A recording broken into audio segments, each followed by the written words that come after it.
इस वीडियो के अंदर गाइस हम लोग बात करने वाले हैं एनपीएस के टैक्स बेनिफिट्स के बारे में। जी हाँ, कि कैसे आप एनपीएस में इन्वेस्ट करके अच्छा खासा टैक्स बचा सकते हो। प्लस हम लोग ये भी बात करेंगे क्या न्यू टैक्स रेजिम के अंदर एनपीएस के टैक्स बेनिफिट अलाउड है। अगर अलाउड है तो कहाँ कहाँ पे आपको चीजें ध्यान में रखनी है, कितना आपको डिडक्शन मिलने वाला है, कितना आपको खुद के कंट्रीब्यूशन के ऊपर, एम्प्लॉयर के कंट्रीब्यूशन के ऊपर, गवर्नमेंट के कंट्रीब्यूशन के ऊपर कितना आपको टैक्स बेनिफिट मिलेगा। तो ये सब कुछ जानने को मिलेगा आपको इस वीडियो के अंदर। वीडियो को गाइस शुरुआत करने से बताना चाहूंगा, हम लोगों ने टैक्स प्लानिंग के ऊपर एक डिटेल मास्टर क्लास यहाँ पे जो है लाइव कर दी है, जिसके अंदर मैंने आपको पूरा डिटेल के अंदर बताया कि कैसे आप अपना टैक्स यहाँ पे सेव कर सकते हैं, कैसे आपको टैक्स प्लानिंग करनी है, आपके लिए कौन सी रिजिम ज्यादा बेनिफिशियल है, न्यू की तरफ जाना है, ओल्ड की तरफ जाना है, कैपिटल गेन से लेकर crypto, stock market, mutual funds, सबके ऊपर मैंने डिटेल टैक्स प्लानिंग यहाँ पे आपको बहुत ही अच्छे से एक्सप्लेन किया है। तो प्लीज इसको भी जरूर चेकआउट कीजिएगा। तो गाइस सबसे पहले हम लोग बात करें कि एनपीएस के अंदर आपको कौन कौन से टैक्स के बेनिफिट मिलते हैं। तो आपको तीन मेजरली सेक्शन के अंदर टैक्स के बेनिफिट मिलते हैं।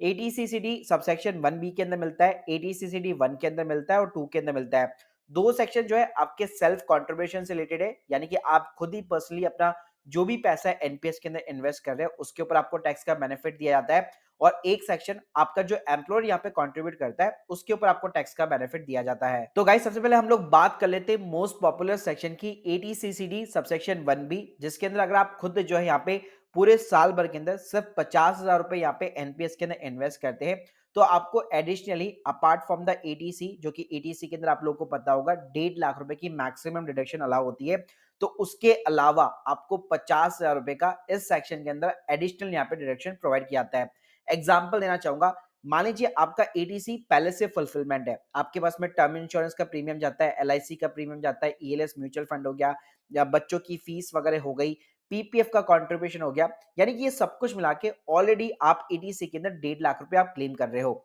अब अगर आपको एडिशनल डिडक्शन चाहिए तो उसका बेस्ट ऑप्शन है एनपीएस के अंदर सिर्फ 50,000 रुपए इन्वेस्ट कर दो, तो एटीसीसीडी सबसेक्शन 1 बी के अंदर आपको ये 50,000 रुपए का एडिशनल यहाँ पे डिडक्शन मिल जाता है। अब अच्छी बात क्या है कि यहाँ पे ओल्ड टैक्स रिजीम के अंदर अगर आप 50,000 रुपए इन्वेस्ट कर रहे हो और 30% टैक्स ब्रैकेट के अंदर आते हो, यानी साल के अंदर आप पूरे के पूरे 15,000 रुपए का टैक्स यहाँ पे बचा सकते हो। लेकिन गाइस ध्यान रखिएगा, यहाँ पे खुद के कंट्रीब्यूशन के अंदर इस सेक्शन के अंदर केवल ओल्ड टैक्स रिजीम के अंदर आपको बेनिफिट मिलने वाला है। न्यू टैक्स रिजीम के अंदर एटीसी या उससे रिलेटेड जितने भी सेक्शन है उन सभी को डिसअलाउ किया गया है, यानी उसके अंदर आपको कोई भी बेनिफिट नहीं मिलने वाला है। इस सेक्शन में भी आपको कोई भी बेनिफिट नहीं दिखेगा अगर आप न्यू टैक्स रिजीम के अंदर यहाँ पे रिटर्न वगैरह फाइल करने वाले हो। उसके बाद में गाइस अगला सेक्शन आता है एटीसीसीडी सबसेक्शन 1 करके, और ये एटीसी का ही नॉर्मली यहाँ पे पार्ट होता है, यानी एटीसी के अंदर जो मैक्सिमम डिडक्शन आपको 1.5 लाख की अलाउ की जाती है वो इसको मिलाकर की जाती है। तो यहाँ पे अगर मान लीजिए एटीसी के अंदर आपके पास में कुछ भी नहीं है, ना ही कोई बच्चों की फीस है, पीपीएफ का कंट्रीब्यूशन नहीं है, ईएलएस म्यूचुअल फंड्स नहीं है,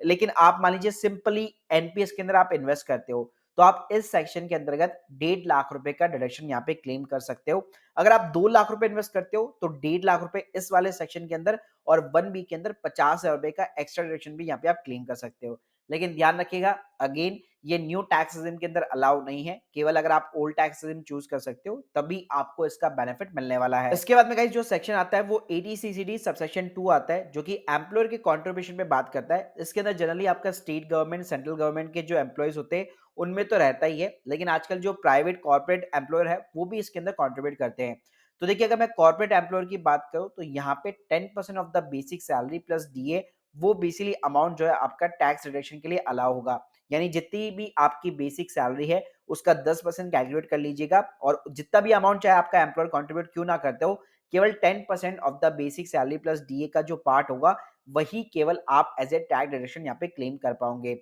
वहीं पे अगर मैं गवर्नमेंट एम्प्लॉय की बात करूं तो चाहे स्टेट गवर्नमेंट है या फिर सेंट्रल गवर्नमेंट के एम्प्लॉय से, दोनों ही केस में 14% of the basic salary plus DA का जो पार्ट होगा वो टैक्स रिडक्शन के लिए यहाँ पे अलाउ होगा। पहले यहाँ पे सेंट्रल गवर्नमेंट स्टेट गवर्नमेंट के अंदर दोनों के अंदर अलग अलग रूल्स और रेगुलेशन थे, लेकिन अब दोनों ही केस में आपको 14% का कॉन्ट्रीब्यूशन देखने को मिल जाता है, मतलब उतना आप टैक्स रिडक्शन के लिए यहाँ पे क्लेम वगैरह कर सकते हो। साथ में गाइस यहाँ पे अच्छी चीज ये है कि एम्प्लॉयर का जो कॉन्ट्रीब्यूशन है वो न्यू टैक्स रिजीम और ओल्ड टैक्स रिजीम दोनों के अंदर अलाउ है। तो अगर आपका एम्प्लॉयर एनपीएस के अंदर कंट्रीब्यूट करता है तो भाई बहुत ही अच्छी बात है, यहाँ पे आपको न्यू टैक्स रिजीम हो चाहे ओल्ड टैक्स रिजीम हो, दोनों के अंदर बेनिफिट्स देखने को मिल जाएंगे। अब गाइस बात करते हैं, अगर लेट सपोज एनपीएस में अगर आप लमसम विड्रॉल करते हो, जैसे आपकी एज 60 हो जाती है, तो उस टाइम पे 60% जो पैसा है आप लमसम विड्रॉल कर सकते हो और 40% अमाउंट की आपको एन्युटी बाय करनी पड़ती है। तो 60% जो आप एक साथ पैसा विथड्रॉल कर रहे हो, वो भी पूरा का पूरा टैक्स एग्जेम्प्ट होता है, उसके ऊपर आपको कोई भी टैक्स वगैरह पे नहीं करना पड़ता। इसके अलावा जो 40% का अमाउंट होता है, जिससे कि आप अपना जो है पेंशन की कोई एन्युटी प्लान वगैरह परचेज करते हो, तो उसके ऊपर भी आपको टैक्स एग्जेम्पशन मिल जाती है।